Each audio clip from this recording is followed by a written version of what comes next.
We have invited 4 incredible guests onto our podcast to elevate and educate all women as they embark on their personal growth and career path. When we center our podcast around men's mental health and empowerment, we do not discredit or disregard women on our platform in any way. This series is intended to highlight the amazing women that are committed to dominating their field and pushing boundaries.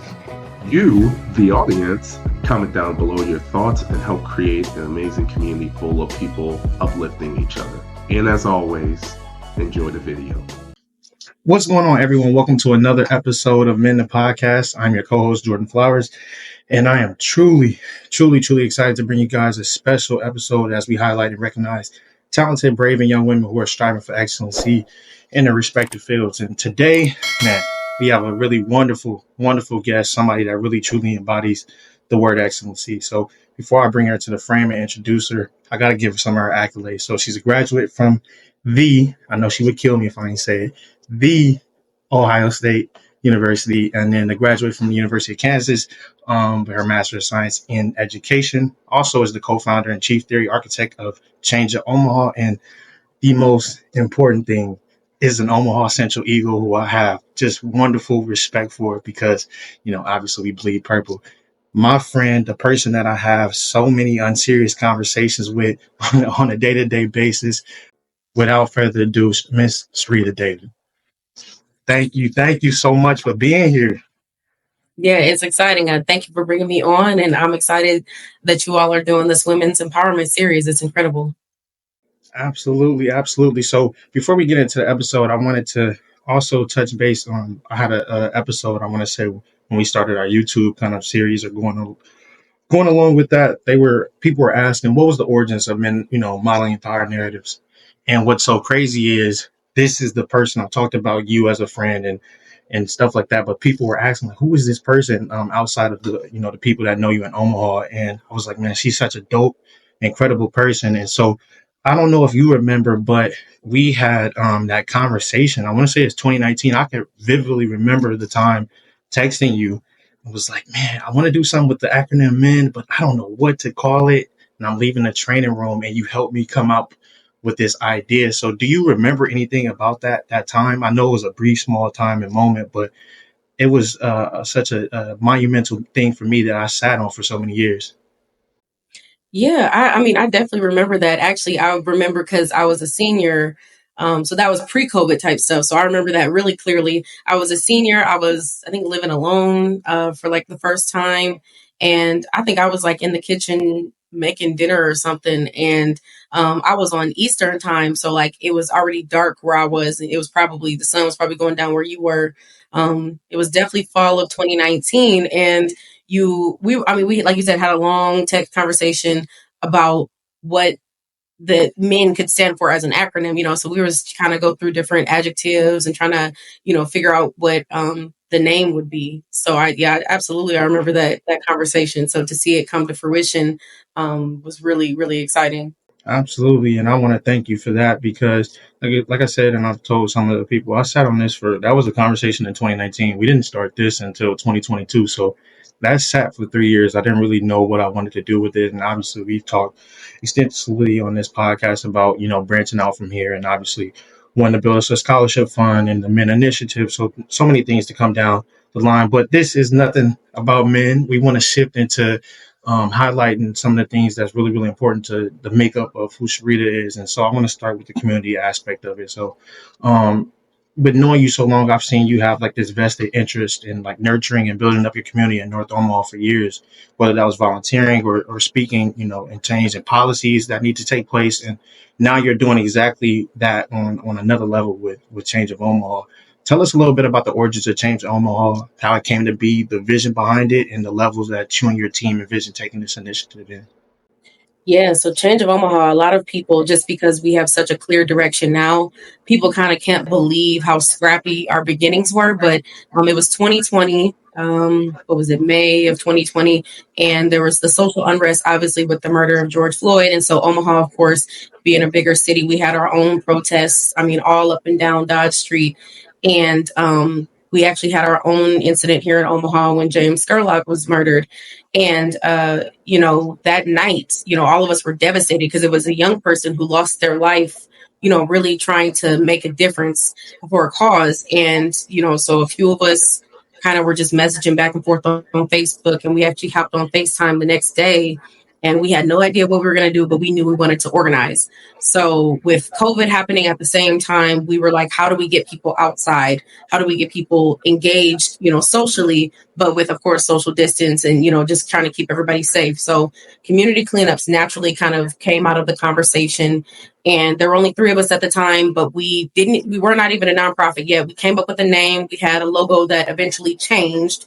But we came up with a name, we put together a flyer. And so we organized our first community cleanup before we had any strategic plan, before we knew what our primary focus areas were going to be. Like, we just knew we needed to get people out of the house. So I want to say that was on June 1st, which is what we consider our founding date. And that Saturday, what was that, June 6th, 7th, whatever that Saturday was, our first community cleanup. I mean, immediately hit the ground running. And so we had a pretty good group that came out, I would say about 40 volunteers that first cleanup. And then the next one grew. And then the next one grew. And so we grew into, or one of our cleanups, I think the 3rd or 4th week, we had to be over 100 people there. And it was incredible to see how we could mobilize people around just social action. And again, we didn't even have a specific goal at the time. It was just, we knew we needed to mobilize and organize people. So through the summer, we did community cleanups. And then when the fall started to come, that's when we identified, okay, what are the strategic initiatives? What are the program areas that we want to focus on? So we got our 501c3 that summer. So we were all good there. We had our, name, we had incorporated with the state. We did all those kinds of, paperwork things, but we were like, how can we just help people? And we landed on food insecurity, education and classroom readiness, and basic needs, which ended up being like more winter clothing necessities, just because, in Nebraska, we get all 4 seasons sometimes in one day. So we knew people would need basic winter clothes and things like that. So we landed on those initiatives. And so then our programming grew, and we now really focus on those 3 focus areas where we have our food garden, our community garden, that is kind of our eradicating food insecurity, part of our mission. We have our annual back to school event, which is the education and classroom readiness emphasis. And then we have our annual winter clothing drive. And we have other one-off opportunities, like we've provided mutual aid to college students. We've provided some funding to teachers for them to take their students on field trips or different classroom experiences. We've had students come to the garden. We've really just kind of pitched in wherever we saw necessary. So we don't like to put ourselves in a box, but we do realize that to grow and scale, that we have to have some primary focus areas. And then we really see that the sky is the limit for where we want to go. So with our garden, last year we had 60 pounds of produce come out of the garden. We only had 2 garden beds. We, had a few grants. So we were able to get a fence and able to kind of have some beautification efforts out there. So the goal this year is 100 pounds of produce out of the garden, which is a huge undertaking, but we are so excited. We just built some more garden beds, and we think we can really achieve that. The back to school event in 2022, we distributed just over 100 backpacks based on what we purchased and then what was donated. Last year was 250 backpacks. So in 2024, the goal is 500 or more backpacks. And we really think we can get there just with different community collaborations and partners around the city. And then with the annual clothing drive, we really want to start putting some quantitative metrics around that, something that we can really evaluate. So we want to try to find a way to evaluate how many clothing items we're distributing or things like that. So we've always done really well, but we want a way to kind of quantify that and showcase the impact of that. And then from there, we're looking at different ways on how we can really combat food insecurity in different ways. We've connected with a couple different organizations, one in particular called Dion's Chicago Dream in Chicago, and they just reached that 1 million pounds of produce, pounds of food metric. They just hit that.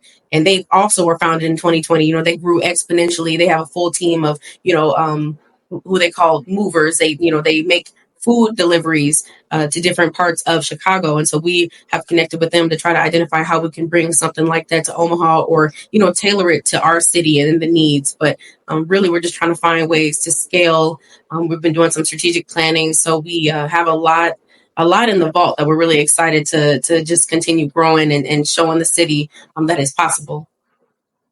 Absolutely. And I was speaking to that. I was able to attend the back to school event that you guys threw last year, and just what a wonderful turnout. I mean, just to see, obviously that's our community, and just to see the amount of people that were there. I always also want to commemorate you guys for, bringing in local artists over the years to perform, and not only highlight them, but that's, that we grew up with them. So there's a connection there as well.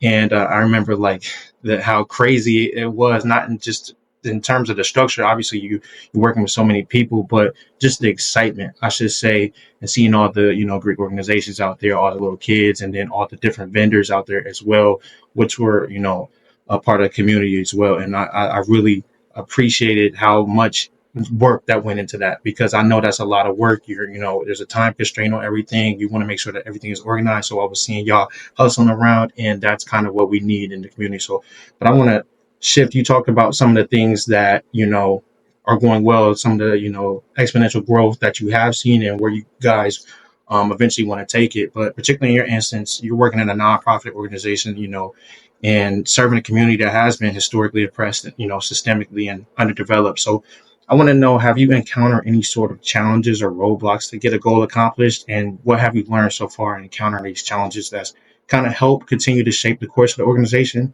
And have you guys do business, such as collaborating with a different community-based organization and or outsourcing in any sense? Mm-hmm. Yeah, we've definitely faced obstacles just in, ideas and how feasible or tangible they are. We, for example, had a community pantry for a while. And that community pantry, one of the obstacles was keeping it full. Like it was kind of a temporary program, and it was really assessing and evaluating the need for like free food.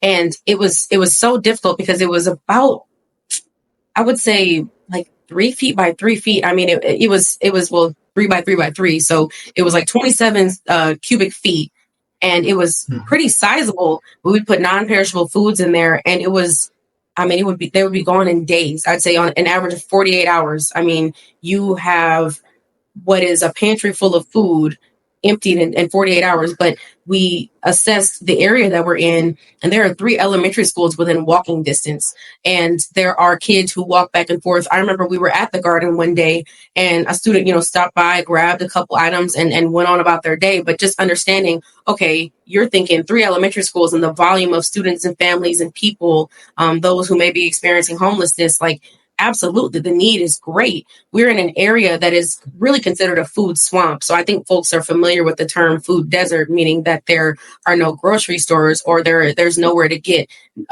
proper nourishment like vegetables, fruits, produce like that. But the area that we're in is actually a food swamp, where not only do you not have an abundance of grocery stores, you do have an abundance of fast food restaurants and convenience stores. So it's more so a food swamp where people, their only option is McDonald's, Burger King, fast food, a couple chicken spots. I mean, there's nothing, that's, the food that's okay in moderation. But if that's what's in walking distance to you, and transportation is a barrier, and, transportation is not accessible to get to a grocery store, that's what folks are relying on. And so when we would have items in there like trail mix, or, like dried fruit, that kind of stuff goes so quickly because people didn't have access to the fresh items. And this is as close as they could get. So one of the obstacles and the barriers for us has been that you can't necessarily solve food insecurity. Like, that was something that we learned from Dion at Dion's Chicago Dream, is that he says you cannot solve food insecurity. You can address it, and we can work toward decreasing the number of people who are facing that as a challenge. But we can't solve it without major policy changes and things like that. I mean, accessibility to urban gardens and urban farms, those have to increase.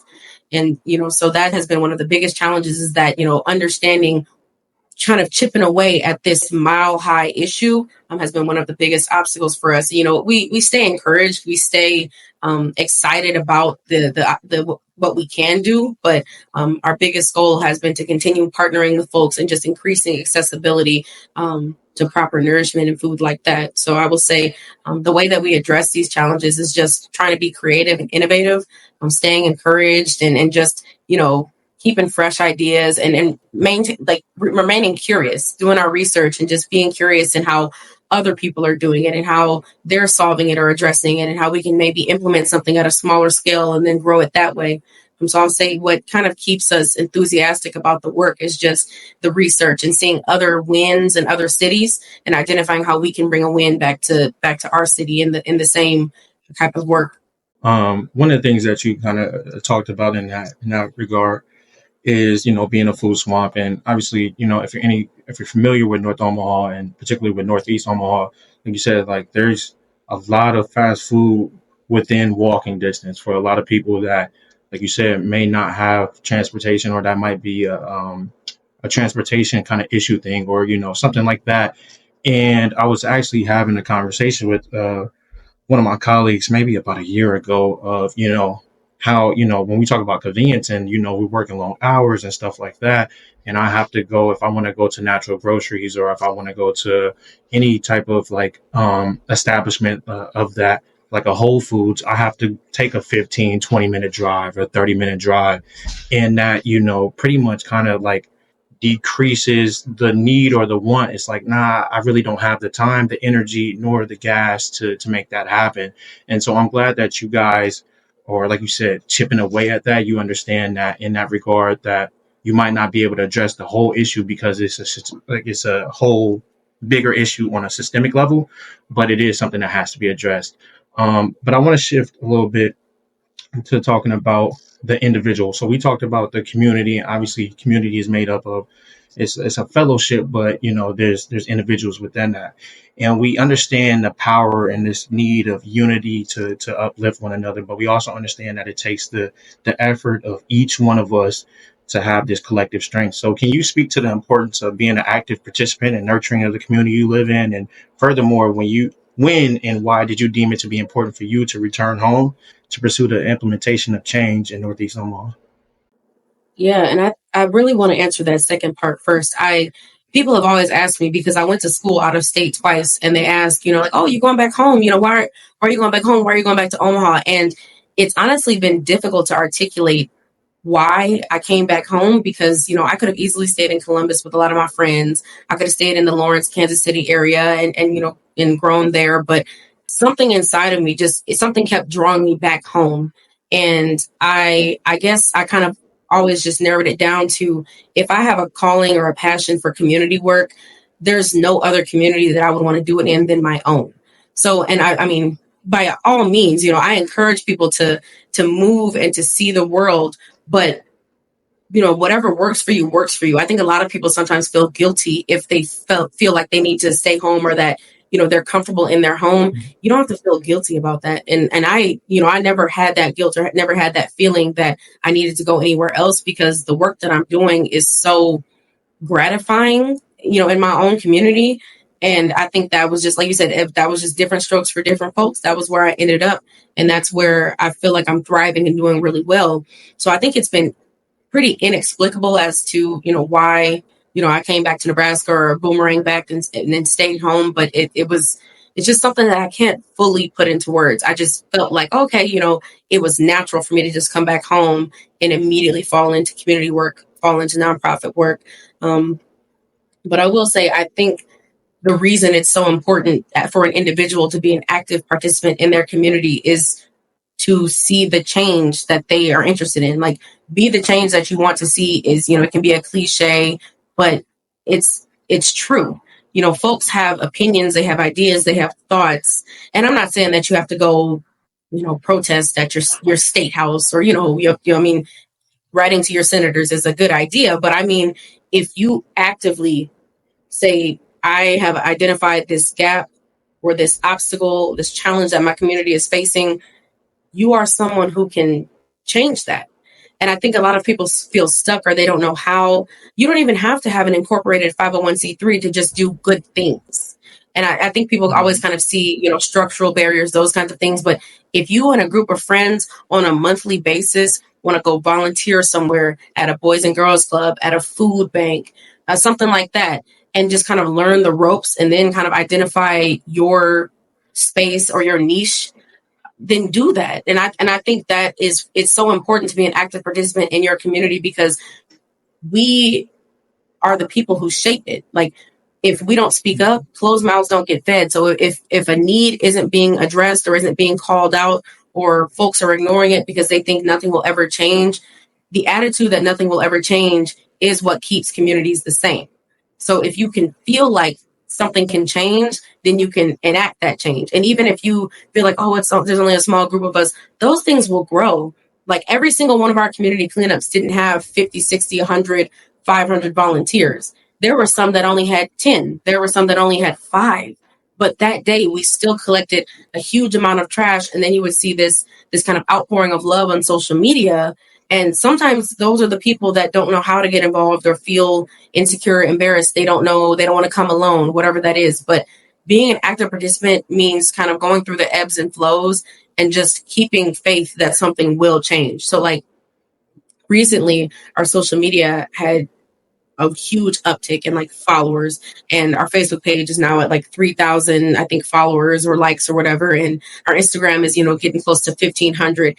And it's been almost 4 years, but you just chip away, because once you have proof of concept and people see that you're there to stay, then they can engage. And so I think being an active participant in your community is just so valuable and important, because we all do have that power. We're more powerful collectively and together. That's why collaboration is so important. That's why we collaborate so often, whether it's, Black businesses as our vendors or as our sponsors, or, the D9 being, our core volunteer base. Like, collaboration is so important. And we all have these goals. We all have these things that we want to see happen in our communities.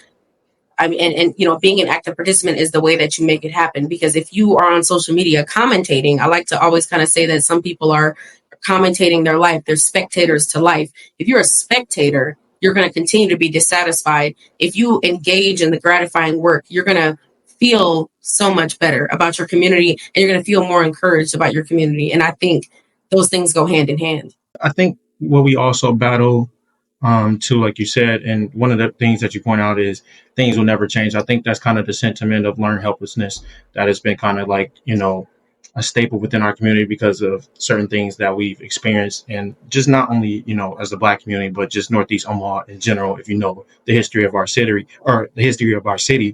And so for us, I think it's really, really important for the youth as well, because it's a fresh new face. So we bring a different perspective. We bring different ideas. Like you said, a couple questions back, it's always doing research. And now that we have more active, tools to reach out to other people, like you're collaborating with somebody in Chicago, which, might have not had, it might have been barriers there back in the day if you wanted to kind of do this work, right? Whereas it's a little bit more accessible now. And so on an individual basis too, I think it's important for us to not consider it beneath us, to not consider it above us, you know what I'm saying, or anything of that nature. I think we all collectively bring something unique to the community. For example, like when I was trying to find my niche, I love my North Omaha community, but I know the best impact that I can have is not only actively participating, like you said, the trash cleanups and all that stuff, that which I want to be better in,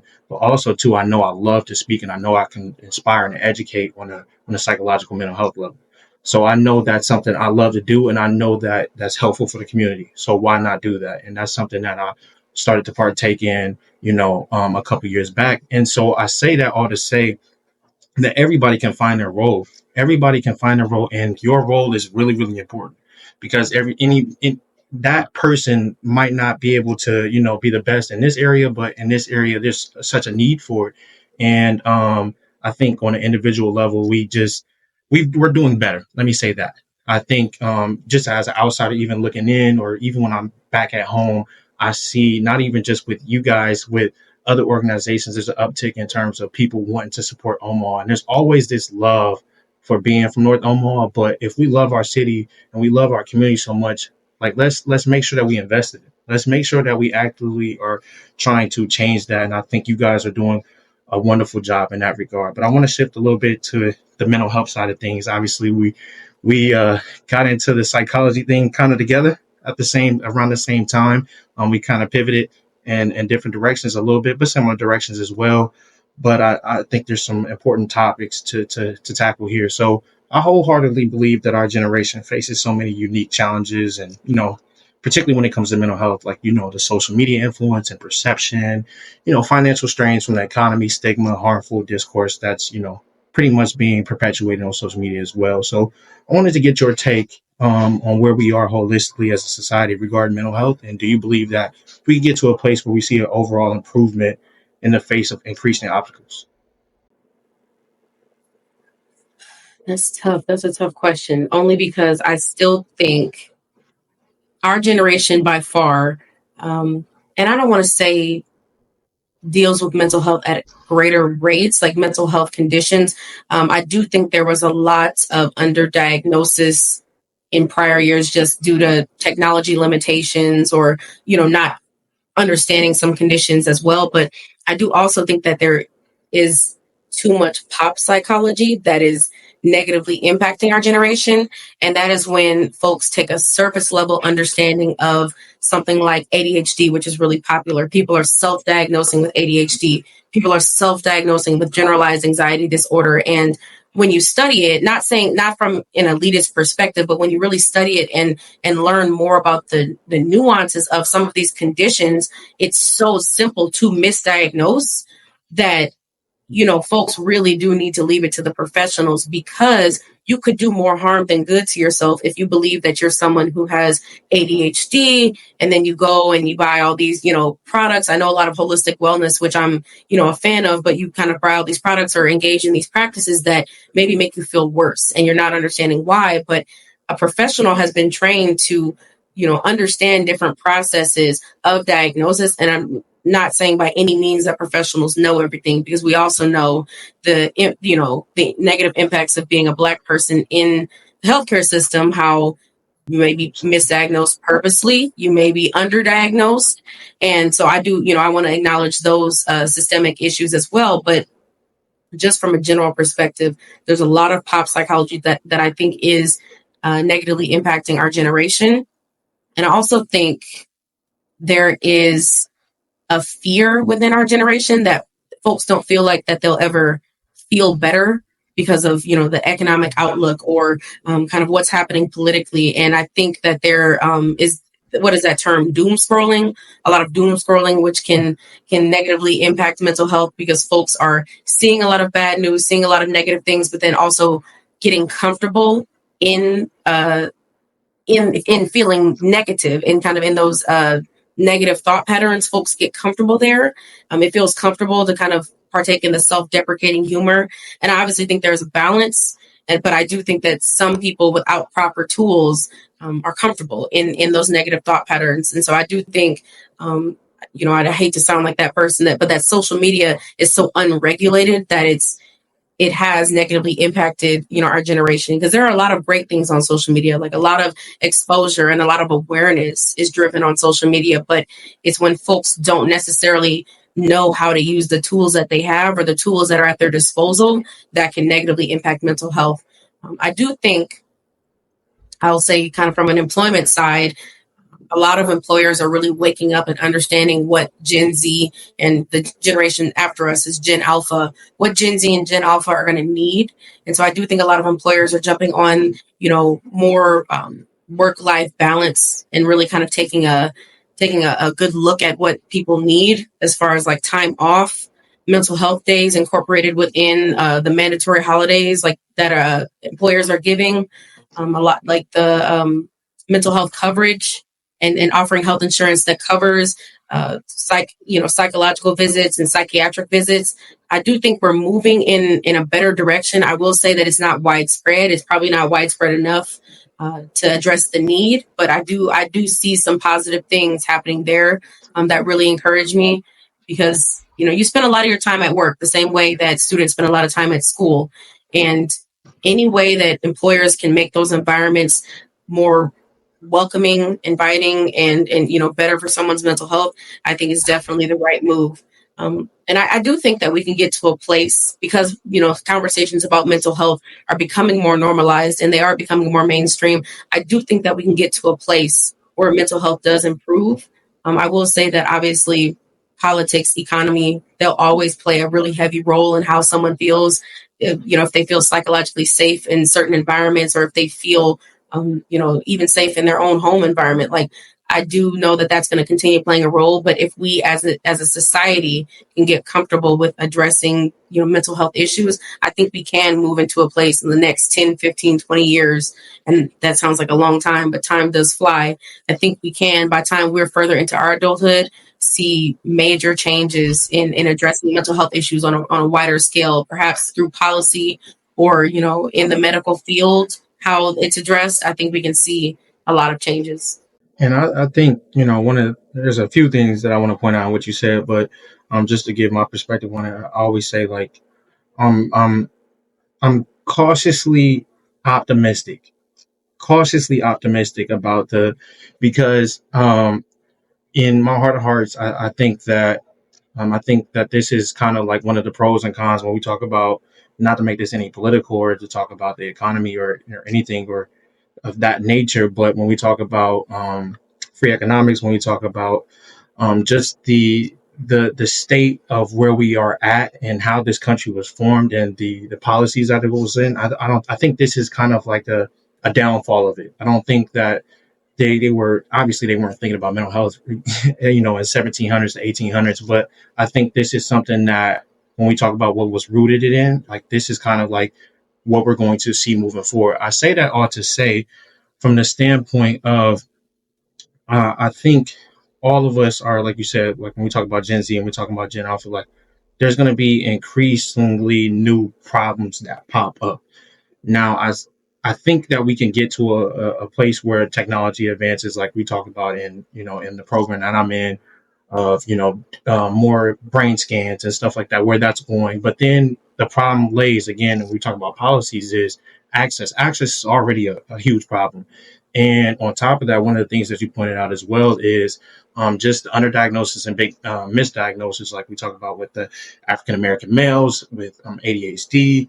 And then one of the things that I'm even studying about right now is we're looking through the literature and talking about people that are in high crime, low SES areas and have this kind of like embodiment of hypervigilance, and that being one of the kind of like the precursors or a symptom of schizophrenia, and that being overdiagnosed as well. And so that's something that I'm looking into right now and studying about. And I say that because, there is increased awareness. And one of the things that you talk about, and I talk about it all the time on this podcast, is this pop psychology thing. I think is dope. Actually, I just had a homie. I ain't gonna say his name on here, but I had a homie that says psychology. I can't stand. I'm sorry, y'all, but psychology says no. Psychology does not. Psychology doesn't say anything. Like this isn't. It does. It's not a person, right?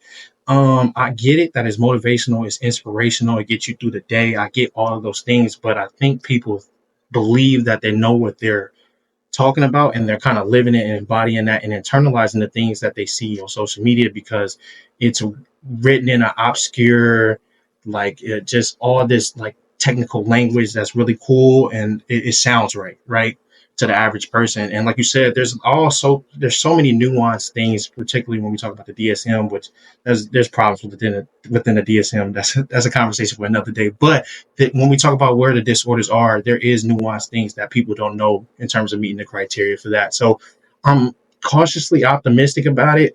I think policy is going to have to be the biggest change for there to be an overall increase. I appreciate the awareness. I think the awareness puts us in a better place, 100%.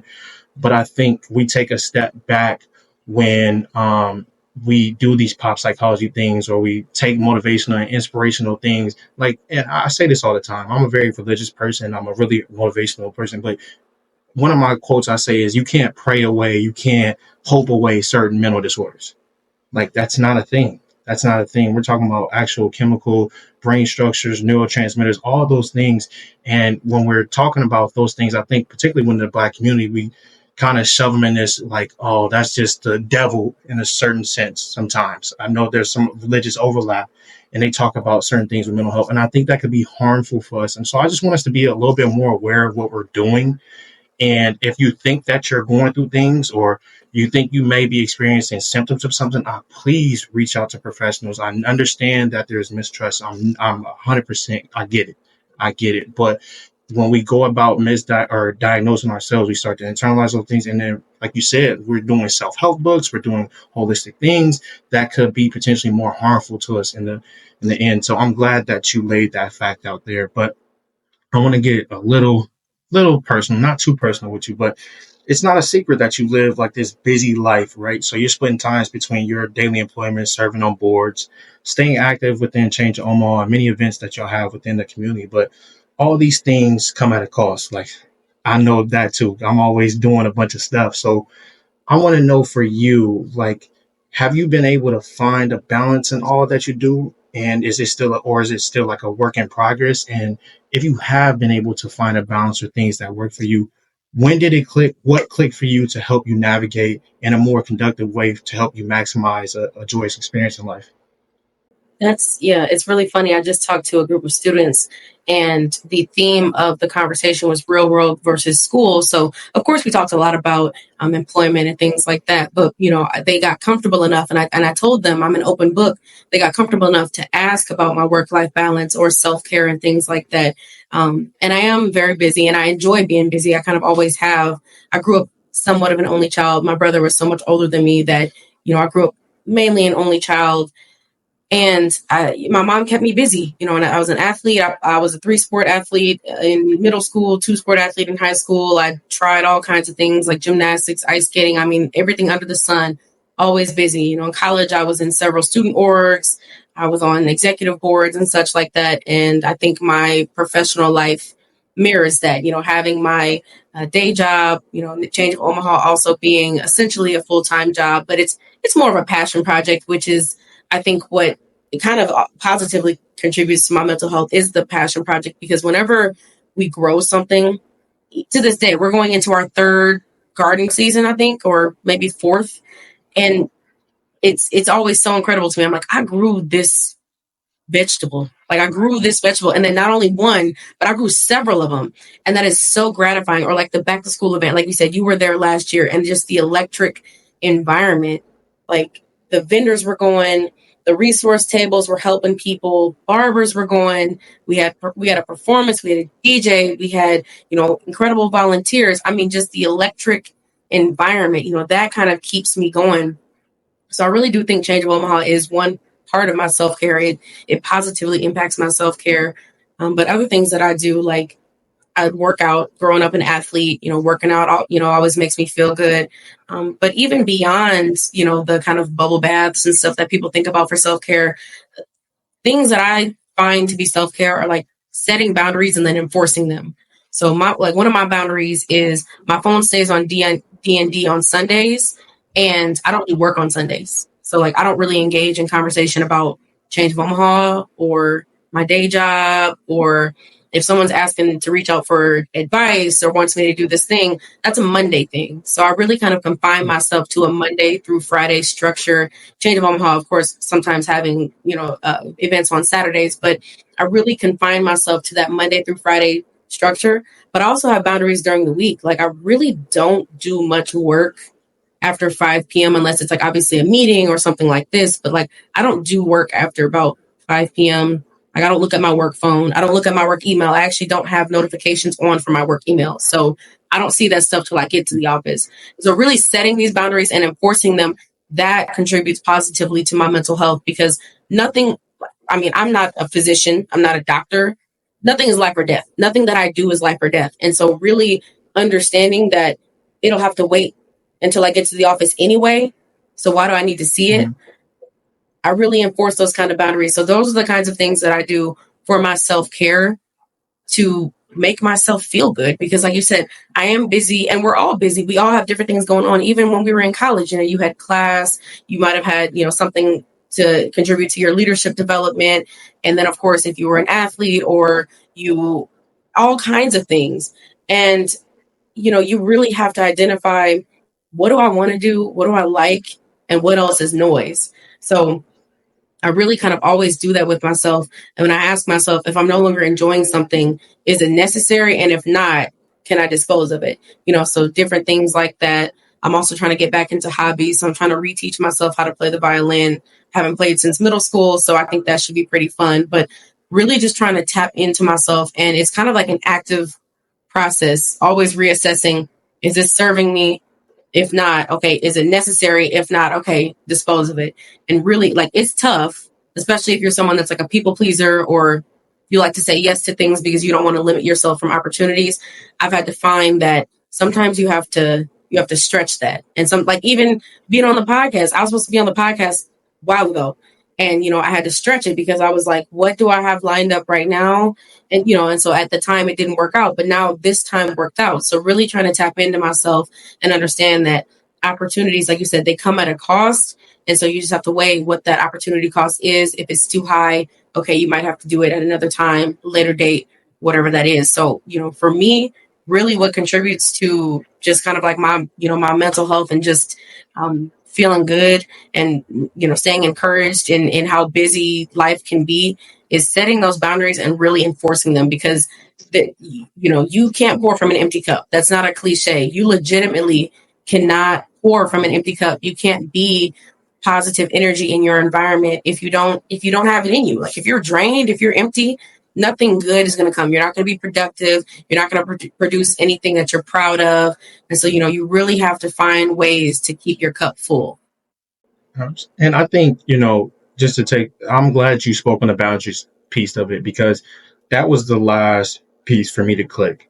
And I think that's a really, really important thing, because I think particularly when you're doing you're trying to put 100% into everything that you do. I think with people that are driven like me and yourself, it's like, you want to make sure that anything I put my name on, I want to be proud of it. Like, I'm not going to put my energy into something that I'm not proud of doing, like, or it just won't go out.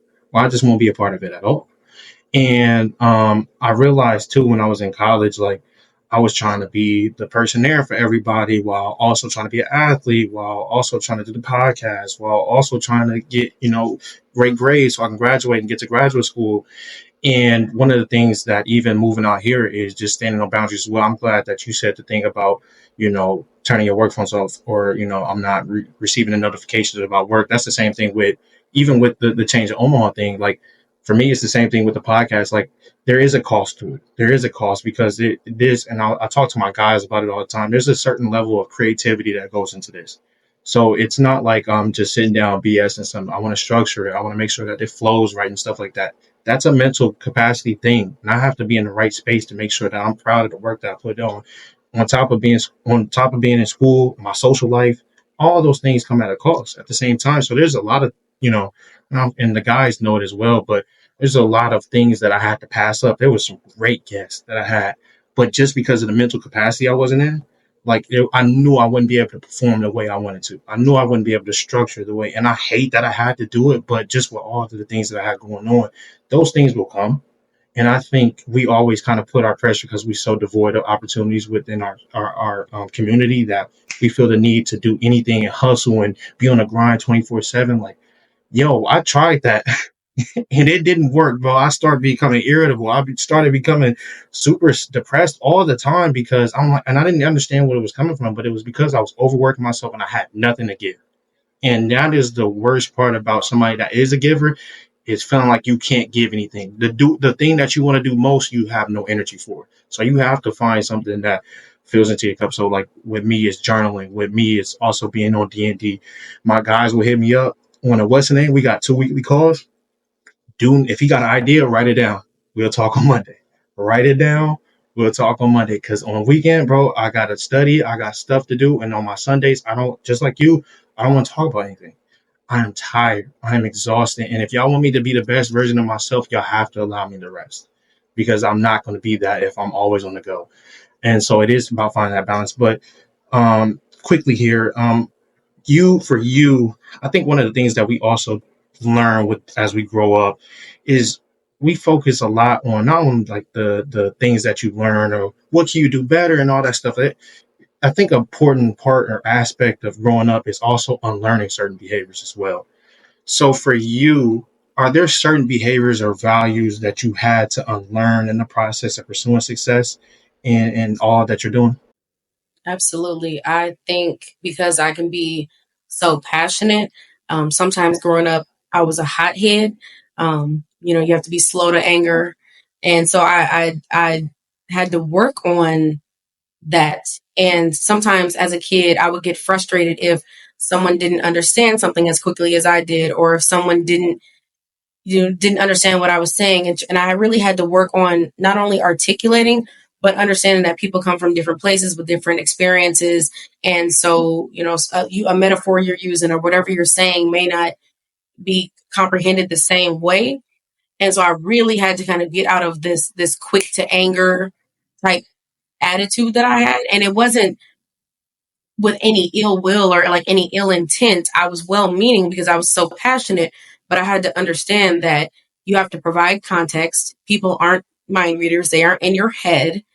And you really have to create and bring people on that journey with you. And so it's something I still work on to this day. I will say that I'm 100% better at it. I've definitely, maybe not a full 180, but I'm like, I did a 150 for sure. Like completely different as far as what that looks like.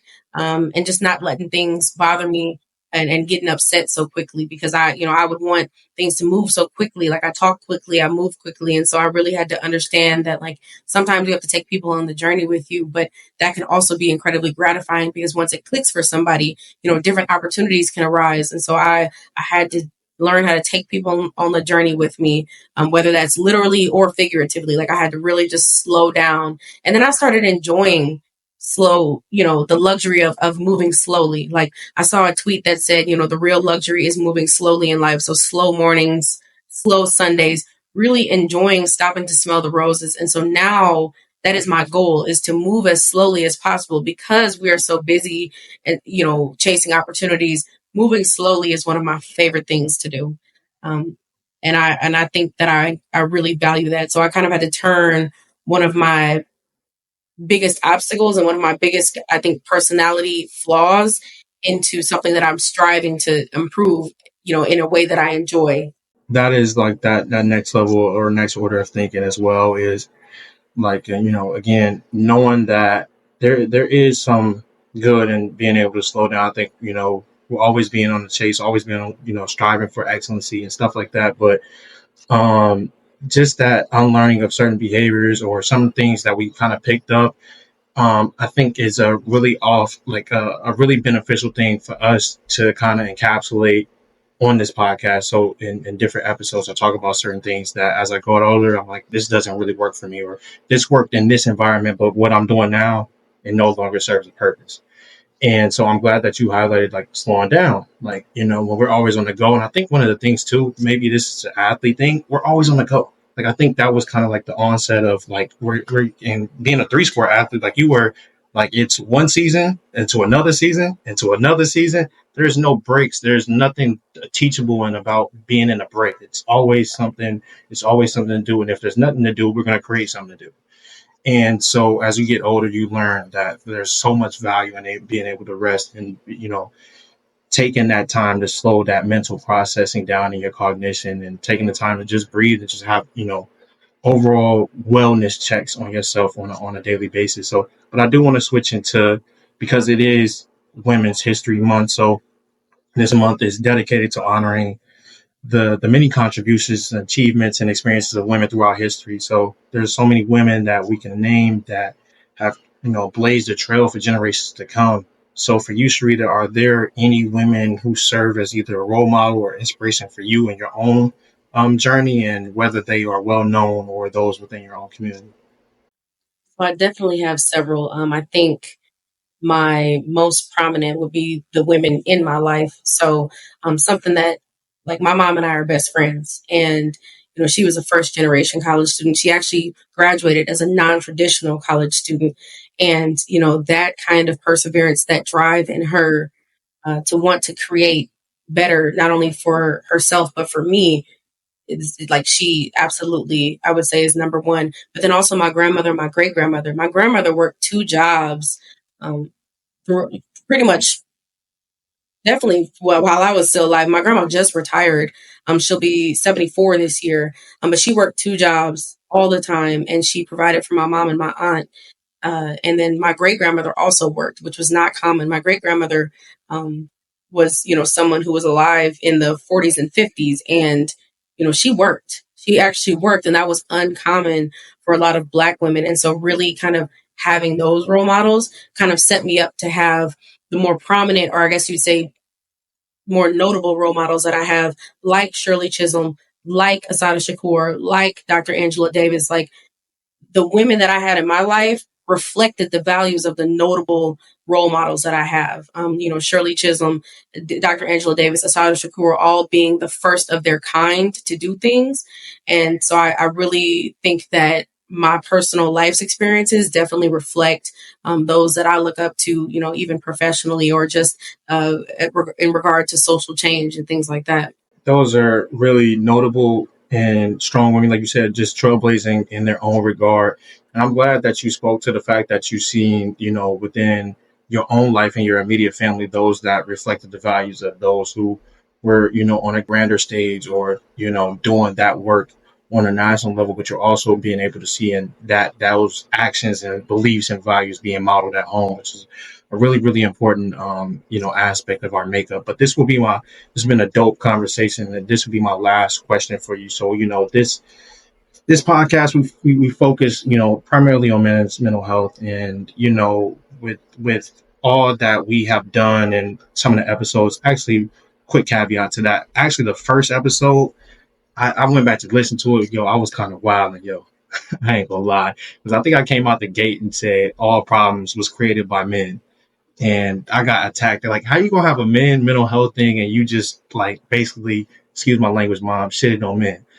And I'm like, like that really is the truth, and I really do believe that to an extent. But we also really on a greater to we know the history of men being oppressive and all the things that have we have contributed to not seeing the rise of women on a course that it should have been. But over the years, we quick or not quickly, but over the time and over the years and over the generations, we have seen much more women empowerment. And so, with our audience being primarily men, I want you to lay out for us, if you could, what would you want us to know about the women or the woman experience, and what ways can men be better allies? Yeah, I'll definitely just say that I know there are some men that don't necessarily ascribe to believing in intersectionality.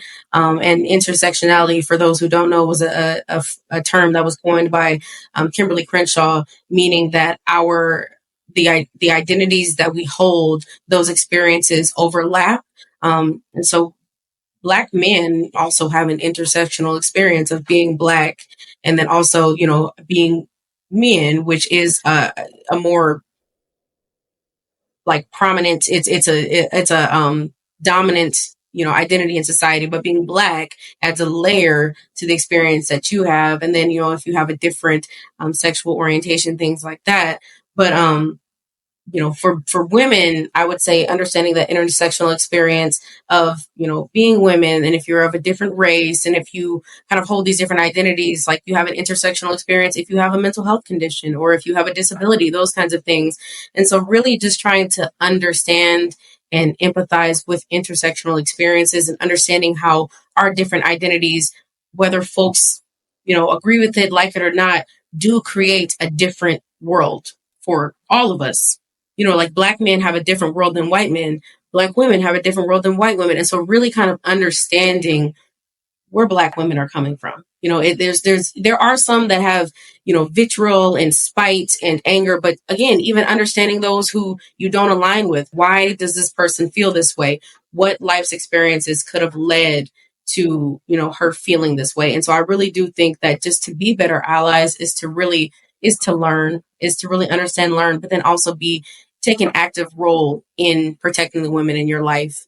And not even just the women in your life, but protecting women in general. And, being out in public, if you see, some wild happening, um, not necessarily putting your life on the line, but making sure, make sure that a woman, if you see a woman walking, might see some dudes, that she gets to her car safely, or just those kinds of things, just really just kind of bringing back. I know those are kind of more old school traditional values, but really trying to bring back some of those old school traditional values that were really healthy to our relationships with one another, because I think there is a lot of mistrust and distrust within, women's communities and men's communities is, folks kind of got away from some of those traditional values. And I think, women feeling safer in communities, being protected by the men in their communities kept those relationships healthier and safer. A lot of people like to say, oh, the 80s and 90s was so cool. And so, that's, when a lot of those relationships, platonic relationships between men and women were really healthy. And there were these different aspects to those relationships that were really healthy. So I think just to be a better ally is just to, engage with women. Not all women have to be a romantic interest. Engage with women authentically, organically. Care for the women in your life who care for you. Reciprocate. Just positive, healthy relationships, and I think we can get back to a better place with one another.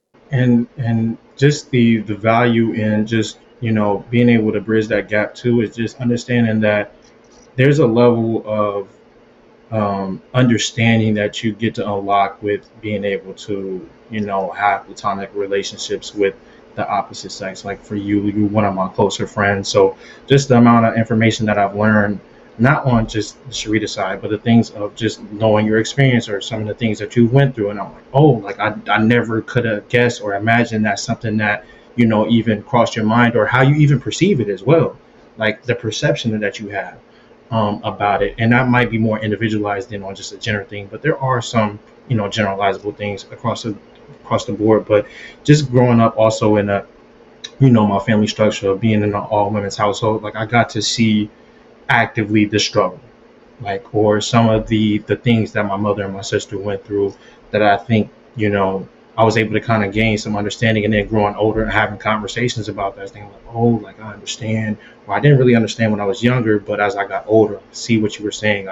I witness it now within, whether that's in the workforce, or whether that's just being out there in the world and just things happening in some type of manner. And so I think for all of us collectively, and I know there's this, like we talk about all the time, like the whole gender wars on social media stuff. I don't want to get into that, but I do want to say that we need one another. I know people are starting to say that, but it's now more than ever. I think with what we're combating and some of the things that we will see happening over the next couple of years. And again, it's not just romantic, it's platonic as well. We need one another. We need unity. We need understanding. And for us men, I encourage you to actually hear what women have to say. Like, I think all of us kind of want to discredit it, and because we have our own, we have our own things that we're going through, or the things that we feel is unfair. And that could be a conversation for another day. That's cool. But let's listen to what they have to say at this time and hear them for what they're saying and not what we think that they're saying. And that's something that I encourage a lot of men for us to do, in terms of if we want to have that connection and bring the community and back together. But this would be the last segment for us. So this is my Jordan's Flowers segment. It is a play on my name. It wasn't hard to come up with at all. But we like to give our guests our flowers. That's the most important thing for us, is to, I think we don't ever slow down and show people. We show mad love to our idols and celebrities and stuff like that. But there's people that's within the community that are doing great things. And so for you, you're doing a lot within the community. But I want to get a little bit more personal. So for you, in my regard, you've been there for me in a lot of struggles. You've seen me in all different facets and phases. Even here recently, when I moved out here, I was telling you, like, man, Sweet, I'm struggling, and you were giving me some idea, like what are the things you're going through, and giving me some suggestions of how to interpret those things. And so I want you to know that, I mean, obviously I tell you I love you and I appreciate you more than ever, but the amount of information and the caring attitude that I've gotten for probably 10 plus years out of our friendship has been more than valuable. I mean, you're probably my number one mentor in life. And so watching you, I know I say it a lot, but I really get to watch you and I get inspired. Like some of the times I get down, I'm like, man, I don't really want to finish this. But I remember talking to Charita when she was going through this, and this is how she combated those things. Or I can just hit you up and you'll get back to me and whenever you can. But I say that I would say is that I see it from afar and I'm inspired. I really am. And so not only did you have your handprint in this podcast, but you've had a huge handprint within my life that can never go understated. And I want to make sure that you know that I'm more than appreciative of that. And no matter if you're saying something to me, I watch from afar and I'm always inspired by what you're able to do. And I try to let you know as much as possible how much I appreciate it. So thank you so much for being an incredible friend, and thank you for making this happen on this podcast. This has been a long time coming, but I'm appreciative of you more than ever for all the things that you've been able to do for me in my life. Absolutely. I definitely appreciate you. Like you said, one of my closest friends, definitely at the heart, definitely You know what I'm crazy. saying? It's love, huh? It's love. Well, thank you so much. This has been a wonderful episode. Y'all know what to do. Like, subscribe, share, all that good stuff. And we shall see you next week. Thank you.